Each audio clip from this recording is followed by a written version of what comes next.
and welcome to Your Coaching Journey, a podcast for doctors about coaching. Whether you're a coaching doctor, a doctor who is learning to coach, or a doctor who'd like to build coaching into your professional life, then this is the podcast for you. Hello, I'm Helen Leathers, and with me today is my co-host and business partner, Tom Dillon. Hi Tom, how are you? I'm very well. How are you? I'm good, thank you for asking. Tom, this week we're looking at coaching tools, and a common coaching tool that's frequently used is the Wheel of Life. Indeed, although I would say that we could shake that up a little bit and make this a wheel of just about anything. It's a versatile and accessible wheel. We can change the labels. It doesn't have to be a wheel of life. Okay, I'm intrigued. Tell me more. Well, the wheel's just a wheel.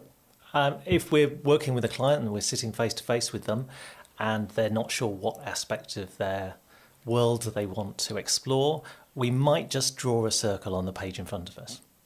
And once we've drawn that circle, there's our wheel. We might divide it in half and then into quarters and then into eighths. So we have a wheel with spokes attached to it. And then what we can do with that wheel is add some numbers to it. So 1 to 10 along the spokes so that we get a gauge of where people are.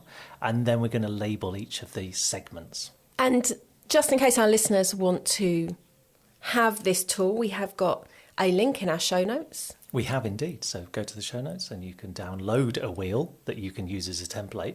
But as I say, if you're with a client and they're unsure about what they want to give some thought to, then you can just draw a circle. It's as easy as that. And divide it into 8, have the spokes, number the spokes, and then label each of the segments with whatever they want to bring to the coaching room. So it could be that you have someone who just has lots going in their life and they're not sure where they want to focus their attention. So it could be around fitness, it could be around health, it could be around relationships, it could be about work-life balance. So there are all sorts of labels that you could apply to each of those segments. It might be that you're working with someone in a workplace setting and they just want to give some thought to their role. So if they're in a leadership role, they might come up with elements of leadership that they want to focus on for the coaching, things that they want to develop and move forwards. So it's not prescriptive, it's entirely up to them what the coaching wheel contains in terms of topics. Yeah, I would never apply the labels for them. I think it's down to them to define the areas that they want to focus on. So they will give themselves a score for each of the areas for where they are now. And then what we'll invite them to do is give themselves a score as to where they want to be. So out of 10, if you're currently a 2, where do you want to be? And they might say, well, I'd like that to be a 7. So then we'd mark that off as well. So we've got that. We can then see the difference between the two scores. And they might choose to work on the area where there's the biggest difference. But again, that's entirely up to them. We're not being prescriptive. We're not saying, oh, well, that looks like the biggest area. Let's focus on that. That's for them to decide. And it might be the area they really want to focus on is just a movement of one score. So from a 6 to a 7, for example, by absolutely. making a And that could be change. quite an easy change for them to make that gives them some self-efficacy that they can make change. And that might be a good starting point, a quick win. So do you think someone might mark their aspiration as lower than a 10 in some situations? Again, I think it's down to interpretation on their part. So I've had clients that have put everything as a 10 because they want everything to be perfect. I've had other clients that have put everything as a 10 because they think, well, that's where I want to be, so that's my 10.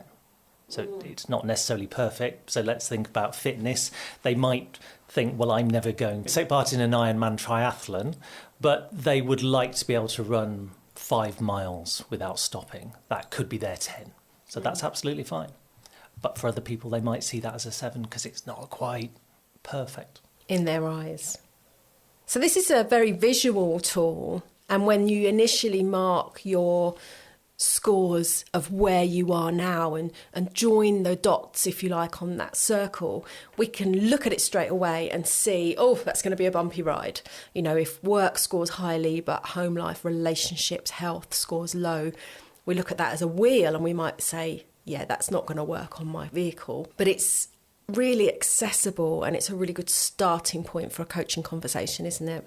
Yeah, and I think we, again, as coaches, we have to not interpret what the wheel looks like for us. So, it's for the coachee. And it might be that the out of shape wheel is exactly what they're looking for, or that they don't want to change it to make it a perfectly round wheel, that they're happy with some bumpiness. And if they are currently focusing on work and work is a 10, but actually that means that their relationships are a 4, they might want to move the relationships up to a 5 and move the work down to a 9, but that will balance things out enough for them to be happy with it. So again, we don't have to make everything a 10, we don't have to bring everything down to a 5 just to make it a perfect shape. It's what the coachee wants to work on, but it gives them a good visual interpretation of what's going on in their world. So they can look at where they want to, what area of their life they want to focus their time and energy.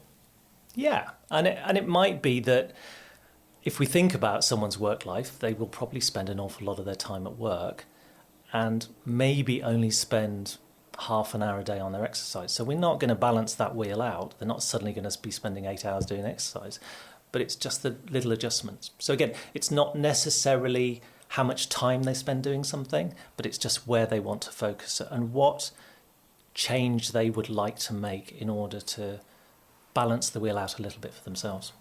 I've actually heard you call this wheel of life or wheel of anything a life design exercise, which I like. Yeah, so I think going back to beginning of last year, I have a new granddaughter on the way, and we're starting to think about how I wanted my life design to be. So I actually did the Wheel of Life then just to think about that and think about the areas that I wanted to focus on. So it can be a great tool for that.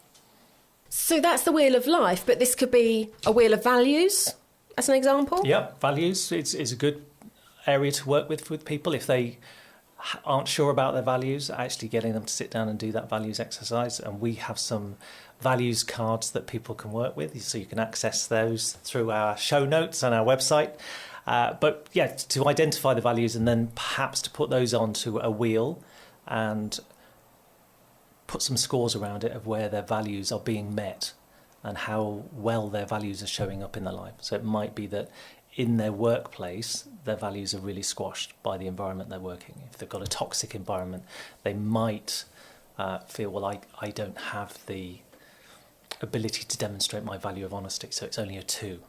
So that could be really important to look at that from this perspective of a wheel and just see where their values are showing up. But it could be anything. So it could be values, it could be strengths, it could be emotions, it could be within the workplace. I have in the last year used it for someone in terms of leadership. So I've had a wheel of leadership. I've had a wheel of strategic management. I've had a wheel of people management. So for that, it's just, okay, who do I want to be as a people leader? What are the areas that I would like to work on to improve my people management? And again, it's for them to decide what those segments are. I'm not prescriptive about that. What is it for you that's important in terms of your leadership, and how do you want to use the wheel? And then what we can do as the weeks go by and we continue to coach someone, we can see the change in the wheel because we can add the scores in, and as people make those changes, the score changes, and we can see that as a visual thing on the wheel.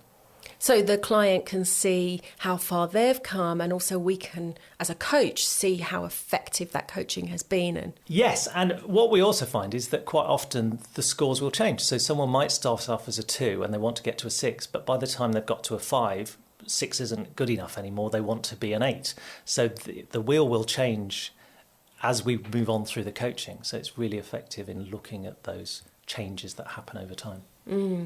I often use it as a wheel of wellness, and we look at all the different aspects of wellness and give them a score and identify areas of improvement.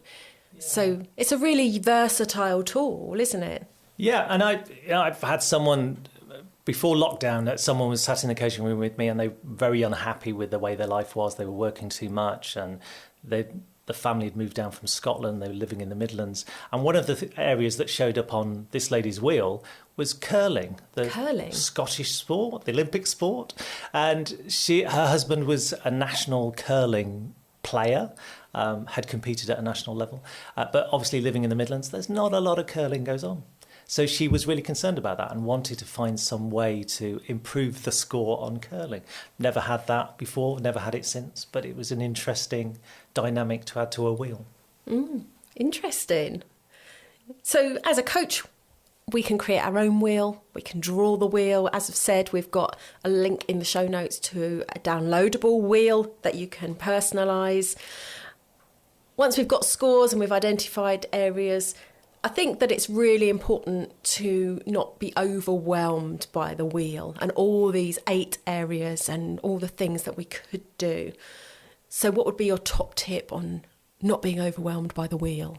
Yeah, I think if we take a very solution-focused approach to this, we're looking at a small step that might make a change. So if someone is a 4, we're not aiming for a 10 necessarily. That might be over time, but we can take one small step to move it up to a 5. And I think those small incremental changes are really important for people to be able to see their progress.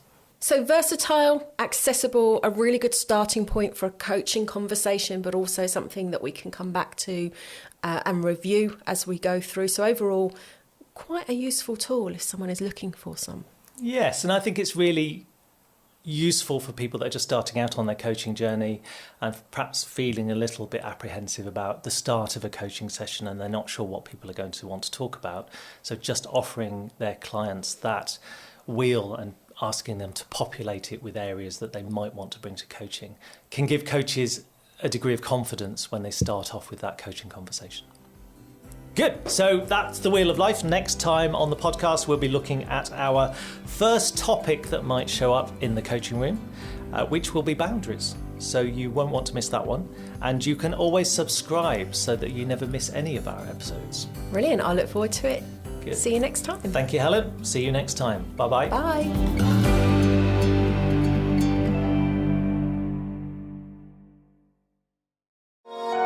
This has been a Monkey Pants Productions podcast.